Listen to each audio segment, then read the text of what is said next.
Hello dear students, नमस्कार। स्वागत है आपका आपके अपने यूट्यूब चैनल रीड अपॉन में। मैं शिवम उपाध्याय आपका डेली जीएस क्विज में स्वागत करता हूं। तो एक बार फिर से 9 बजे डेली जीएस क्विज आपकी जो है मैं लेकर उपस्थित हूं। तो आप लोग क्या करिए कि एक बार लिंक को शेयर जरूर कर दें, अपने मित्र भाई बंधु दोस्तों तक लिंक को शेयर जरूर कर दें, क्योंकि यह जीएस क्विज आपकी प्रत्येक एग्ज़ाम के लिए बहुत ज़्यादा महत्वपूर्ण होती है। तो यहाँ पर जो है आज की जीएस क्विज में कुल मिलाकर 30 प्रश्न शामिल किए गए। तो चलिए स्टार्ट करते हैं। आज का पहला प्रश्न है, कार्य का मात्रक है वाट, न्यूटन, डाइन या जूल। कार्य का मात्रक है वाट, न्यूटन, डाइन या जूल। ठीक है, तो यहाँ पर आप जानते हैं कार्य का मात्रक क्या हो जाता है, ऑप्शन नंबर डी यानी जूल। तो कार्य यानी वर्ग का मात्रक क्या हो गया, ऑप्शन नंबर डी जूल। बढ़ते हैं अगले प्रश्न की तरफ। प्रश्न नंबर 2, निम्न में से कौन सा मात्रक सुमेलित नहीं है। ये आपको बताना है कि निम्न में से कौन सा मात्रक जो है वो सुमेलित नहीं है। डेसिबल ध्वनि प्रबलता की इकाई, अश्व शक्ति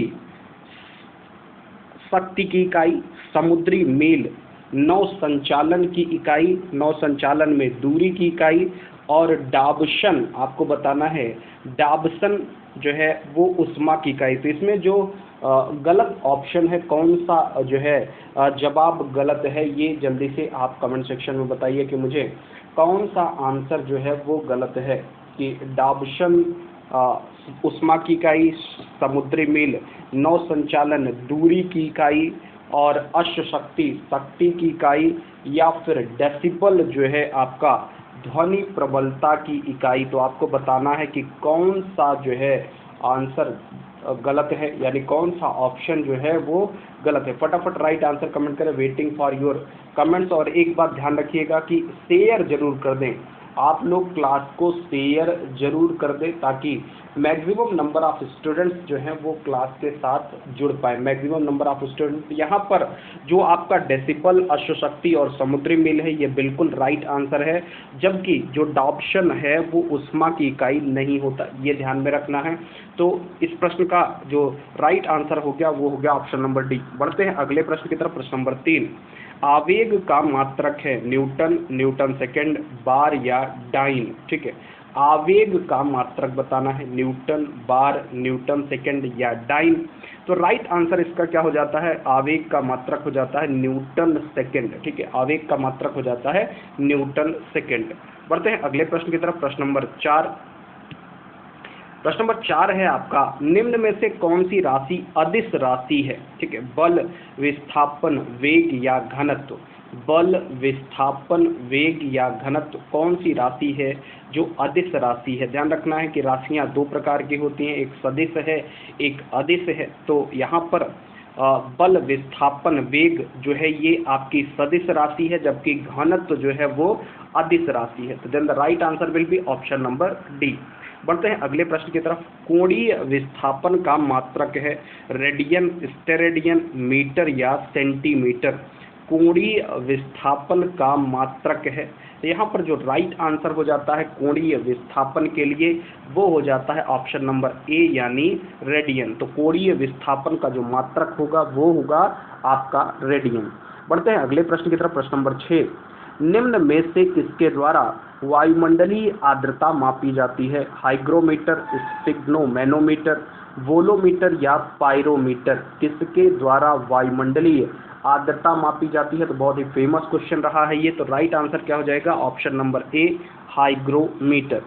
बढ़ते हैं अगले प्रश्न की तरफ। प्रश्न नंबर 7, एक पारसेक निम्न में से किसके बराबर होता है। एक पारसेक निम्न में से किसके बराबर होता है। 3.387 प्रकाश वर्ष, 3.18 प्रकाश वर्ष, 3.33 प्रकाश वर्ष या 3.26 प्रकाश वर्ष।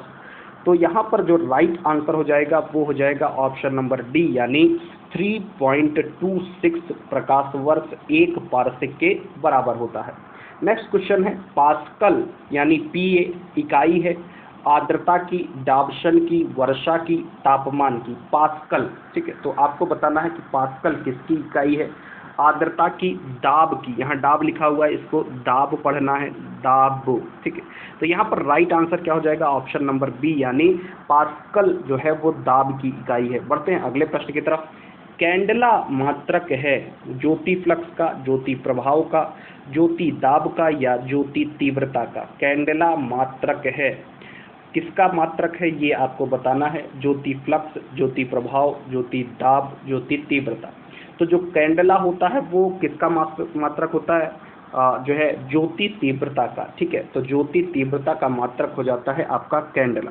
बढ़ते हैं अगले प्रश्न की तरफ। प्रश्न नंबर 10, निम्न में से अदिश राशि है, ऊर्जा, बल, आघूर्ण, संवेग, उपर्युक्त सभी।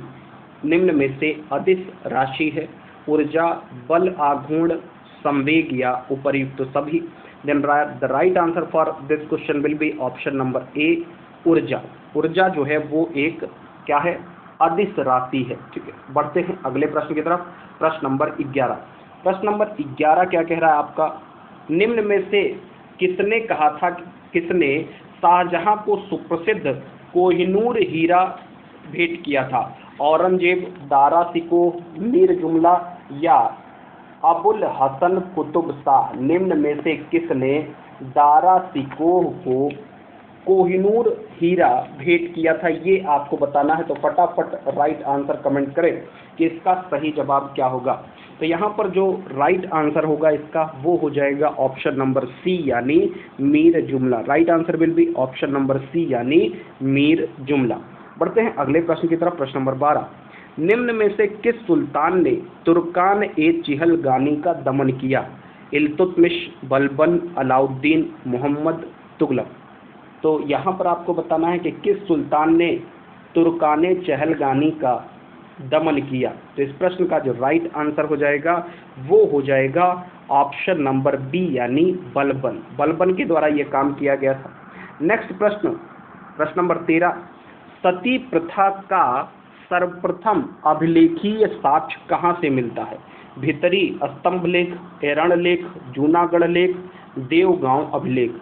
जो सती प्रथा का सर्वप्रथम अभिलेखीय साक्ष्य है वो कहाँ से मिलता है, भितरी, एरण, जूनागढ़ या देवगांव।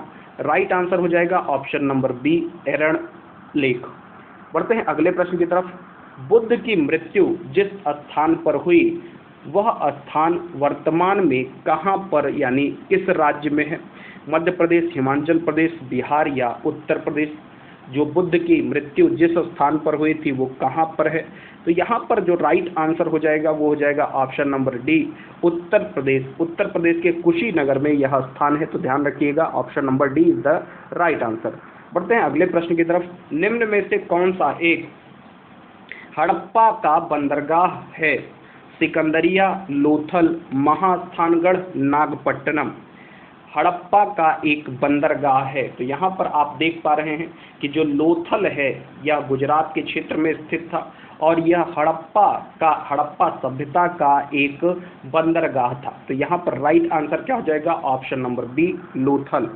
बढ़ते हैं अगले प्रश्न की तरफ। प्रश्न नंबर 16, मैं एक समाजवादी हूँ। यहाँ पर मई लिखा हुआ है, ये होगा क्या, मैं, ठीक है। मैं एक समाजवादी हूँ और मुझे राजाओं या राजकुमारों में विश्वास नहीं है। यह कथन किसका है। नरेंद्र देव, पटवर्धन, जयप्रकाश नारायण, इनमें से कोई नहीं। मैं समाजवादी हूँ, यह कथन किसका है। तो यहाँ पर जो इसका राइट आंसर हो जाएगा वो हो जाएगा ऑप्शन नंबर डी, इनमें से कोई नहीं, क्योंकि यह कथन किसका है, जवाहरलाल जी का। जवाहरलाल नेहरू ने कहा था कि मैं समाजवादी हूँ, ठीक है। तो इस प्रश्न का right answer will be option number D. बढ़ते हैं अगले प्रश्न की तरफ। प्रश्न नंबर 17 कह रहा है कि माई एक्सपेरिमेंट विद ट्रुथ के लेखक कौन हैं। माई एक्सपेरिमेंट विद ट्रुथ यानी सत्य के साथ मेरे प्रयोग के लेखक कौन हैं। जवाहरलाल नेहरू, इंदिरा गांधी, नरसिम्हा राव या Mahatma Gandhi. My experiment with truth के लेखक कौन हैं। जवाहरलाल, इंदिरा गांधी, नरसिम्हा राव, महात्मा गांधी। तो यहाँ पर जो राइट आंसर हो जाएगा वो क्या हो जाएगा, सत्य के साथ मेरे प्रयोग महात्मा गांधी की रचना है। किसकी रचना है, महात्मा गांधी की। बढ़ते हैं अगले प्रश्न की तरफ। अगला प्रश्न हो जाता है प्रश्न नंबर 18। लॉर्ड कर्जन के समय उग्रवाद पनपने का मुख्य कारण था। लॉर्ड कर्जन के समय उग्रवाद पनपने का मुख्य कारण था तिब्बत पर आक्रमण, बंगाल का विभाजन, प्राचीन स्मारकों के परीक्षण का अधिनियम, विक्टोरिया का हाल निर्माण। ठीक है, तो यहाँ पर आपको बताना है कि लॉर्ड कर्जन के समक्ष उग्रवाद क्यों पनपा है। तो बिल्कुल उसका राइट आंसर हो जाएगा, कल ही देखा था हम लोगों ने, बंगाल का विभाजन 1905। बढ़ते हैं अगले प्रश्न की तरफ। प्रश्न नंबर 19, नील किसान विद्रोह का नेतृत्व किसने किया था? बुद्धू भगत, झिनदारी, दीनबंधु एवं मधुसूदन, बिरसा मुंडा एवं गया मुंडा, दिगंबर विश्वास एवं विष्णु विश्वास। तो यहाँ पर जो राइट आंसर होगा इसका वो क्या होगा, आपको कमेंट सेक्शन में बताना है।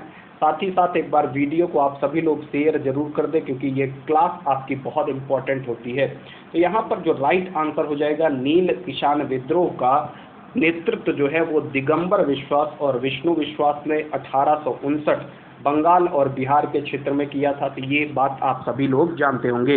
बढ़ते हैं अगले प्रश्न की तरफ। प्रश्न नंबर 20, यूरोप का प्रमुख मत्स्य केंद्र डागर बैंक, ये डागर है लिखा हुआ, थोड़ी सी मिसप्रिंटिंग है, तो यहाँ पर क्या होगा, डागर बैंक कहाँ पर स्थित है? बाल्टिक सागर, इंग्लिश चैनल, उत्तरी सागर या नॉर्वेजियन सी। ठीक है, तो आपको बताना है कि राइट आंसर क्या होगा कि जो है आपका डागर बैंक कहाँ पर स्थित है।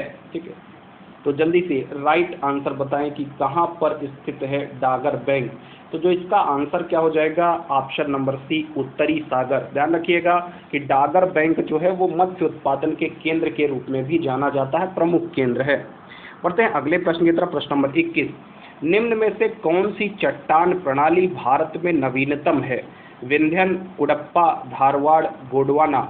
निम्न में से कौन सी चट्टान प्रणाली भारत में नवीनतम है? ठीक है, तो यहाँ पर राइट आंसर क्या हो जाएगा, ऑप्शन नंबर डी यानी गोंडवाना। ठीक है, तो सबसे पहले आर्कियन, फिर धारवाड़, फिर कुडप्पा, फिर विंध्यन, फिर गोंडवाना। ध्यान रखिएगा, आर्कियन, धारवाड़, कुडप्पा, विंध्यन, गोंडवाना, तो ये क्रम है नवीनतम चट्टानों का। तो सबसे नवीनतम चट्टान कौन सी है? आपकी गोंडवाना। बढ़ते हैं अगले प्रश्न की तरफ। माउंट आबू निर्मित है ग्रेनाइट से, चारकोनाइट से, नीस से या बलुआ पत्थर से?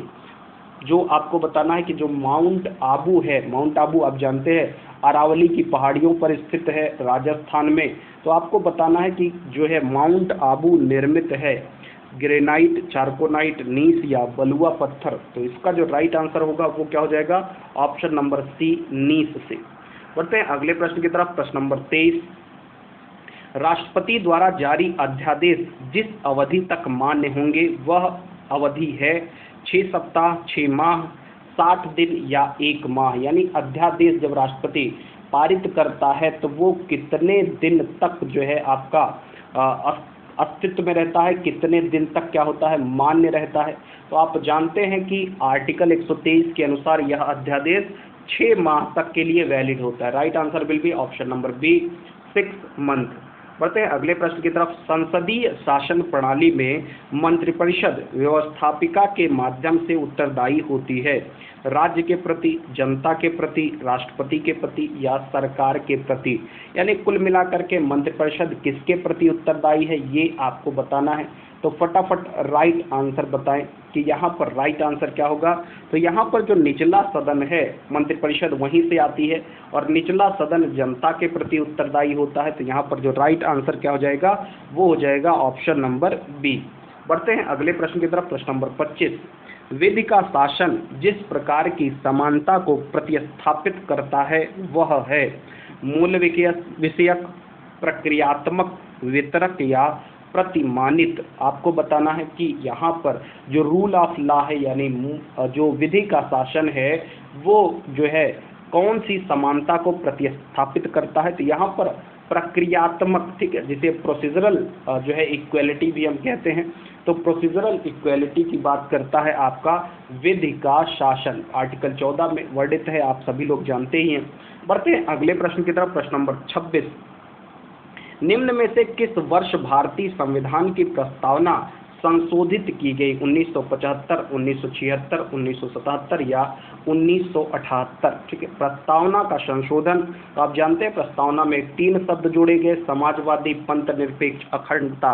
कब जोड़े गए थे? 42वें संविधान संशोधन 1976 से। Then the right answer will be option number B. बढ़ते हैं अगले प्रश्न की तरफ। हाल ही में किसने एक रॉकेट से 143 सैटेलाइट लॉन्च कर एक नया विश्व रिकॉर्ड बनाया है? नासा, इसरो, स्पेस एक्स या JAXA? NASA, ISRO, space x या जाक्सा? तो किसने हाल ही में 143 जो है रॉकेट लॉन्च करके एक रिकॉर्ड बनाया है? तो फटाफट राइट आंसर कमेंट करो भैया कि इसका सही जवाब क्या होगा। सही जवाब क्या होगा? तो इस प्रश्न का जो सही जवाब हो जाएगा वो क्या हो जाएगा? Space x. ऐसा काम किसके द्वारा किया गया है? स्पेस एक्स के द्वारा। बढ़ते हैं अगले प्रश्न की तरफ। हाल ही में चर्चा में रहा नाथुला दर्रा किस राज्य में है? हिमाचल प्रदेश, सिक्किम, अरुणाचल प्रदेश या उत्तराखंड? तो नाथुला दर्रा जो है वो कहाँ पर है, ये आपसे पूछा हुआ है। तो इस प्रश्न का जो राइट आंसर हो जाएगा वो क्या हो जाएगा? ऑप्शन नंबर बी यानी सिक्किम। ठीक है, बढ़ते हैं अगले प्रश्न की तरफ। प्रश्न नंबर 29। हाल ही में रेबेलो डी सूसा किस देश के राष्ट्रपति नियुक्त हुए हैं? स्पेन, पुर्तगाल, हंगरी या ऑस्ट्रिया? रेबेलो डी सूसा किस देश के राष्ट्रपति नियुक्त हुए हैं? तो इस प्रश्न का जो सही जवाब होगा वो क्या होगा? ऑप्शन नंबर बी यानी पुर्तगाल। पुर्तगाल के राष्ट्रपति नियुक्त हुए हैं रेबेलो डी सूसा। बढ़ते हैं आज के अंतिम प्रश्न की तरफ। प्रश्न नंबर 30। अंतर्राष्ट्रीय शिक्षा दिवस प्रत्येक वर्ष मनाया जाता है। अंतर्राष्ट्रीय शिक्षा दिवस प्रत्येक वर्ष कब मनाया जाता है, ये आपसे पूछा हुआ है। 21 जनवरी, 22 जनवरी, 23 जनवरी, 24 जनवरी? तो इस प्रश्न का जो राइट आंसर है वो हो जाता है ऑप्शन नंबर डी यानी 24 जनवरी। और इस वर्ष जो थीम रही थी वो रही थी recover and revitalise education for the कोविड-19 जनरेशन। एक बार फिर से, recover and revitalise education for the कोविड-19 जनरेशन। तो अंतर्राष्ट्रीय शिक्षा दिवस कब मनाया जाएगा आपका? 24 जनवरी को। तो आज की इस डेली जीएस क्विज में हम लोगों ने 30 प्रश्न शामिल किए थे जो कि मैंने आपके साथ डिस्कस किए। उम्मीद करते हैं कि आपके जितने भी प्रश्न सही होंगे यानी मैक्सिमम क्वेश्चन सही हुए होंगे आपके, तो बिल्कुल ये आपको ध्यान में रखना है। ठीक है, तो जो है अंतर्राष्ट्रीय शिक्षा दिवस 24 जनवरी। ठीक है, अंतर्राष्ट्रीय शिक्षा दिवस 24 जनवरी। चलिए, तो ये आज का अंतिम प्रश्न था। कल मुलाकात होगी आपसे फिर से डेली जीएस क्विज में रात में 9 बजे। तो बिल्कुल उसके लिए आप सब लगातार तैयार रहें। और इसका वीडियो लिंक और पीडीएफ प्राप्त करने के लिए जो है वो टेलीग्राम चैनल आप जरूर सब्सक्राइब कर लें, ताकि टेलीग्राम चैनल पर आपको इसका लिंक भेजा जा सके। क्योंकि बार बार आपको आप तक अन्य माध्यमों से लिंक पहुंचाना जो है वो हर बार संभव नहीं हो पाता है। तो बिल्कुल आप सभी लोग एक बार टेलीग्राम चैनल जरूर ज्वाइन करें। वहाँ पर आपको क्लास की पीडीएफ, डेली करंट अफेयर्स की पीडीएफ और साथ ही साथ जो है लिंक, वीडियोस के लिंक भी जरूर मिल जाएंगे। आज का जो अभ्यास प्रश्न है वो क्या है कि राष्ट्रीय मतदाता दिवस, ध्यान रखिएगा, राष्ट्रीय मतदाता दिवस, राष्ट्रीय मतदाता दिवस कब मनाया जाता है? राष्ट्रीय मतदाता दिवस कब मनाया जाता है, ये बात आपको बतानी है। तो आप सब कमेंट सेक्शन में जो है कमेंट करके ये जरूर बताएं कि राष्ट्रीय मतदाता दिवस कब मनाया जाता है। तो आज के लिए बस इतना ही। Thank you for watching. Thank you so much.